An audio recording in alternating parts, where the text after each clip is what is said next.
April 21st update below. This post was first published on Tuesday, April 20th. So, at last, the cat's out of the bag. The new iPad Pro has been launched and it seems to live up to the hype that preceded it, promising it would be the biggest upgrade to an iPad yet. Here's what we know.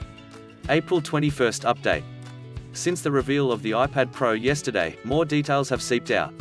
For a start, it seems like the next iPad Pro will have more RAM than any previous Apple tablet, with 8GB in the 128GB, 256GB and 512GB storage models and 16GB in the 1TB and 2TB versions.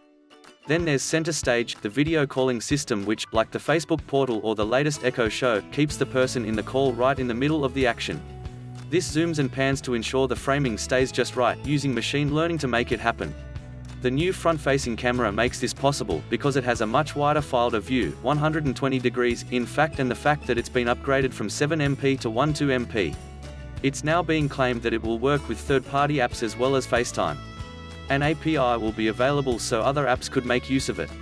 So, one day, it could be part of the Zoom and Teams calls we're so many of us taking part in. This compatibility was first declared by a developer, but Apple has now confirmed it on the site, saying, Center Stage works with FaceTime and other video conferencing apps for an even more engaging experience. Of course, how well this all works will have to wait until next month, when we'll also get to see the mini LED backlighting in action to see if it lives up to the hype.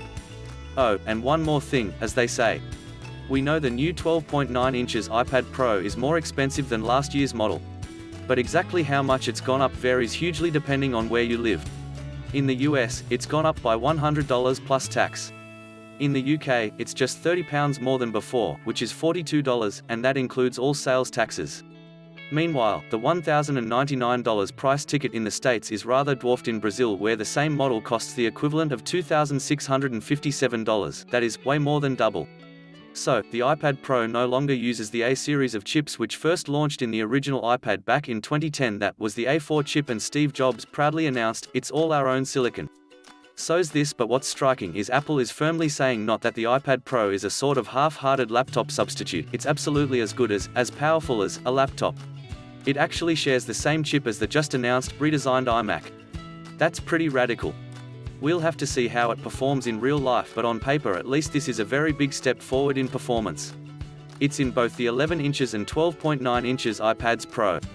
This is restricted to the iPad Pro 12.9 only and was one of the most heavily rumored upgrades. It uses mini LEDs and is called Liquid Retina XDR. The new display has 1,000,000:1 contrast ratio, 1600 nits peak brightness.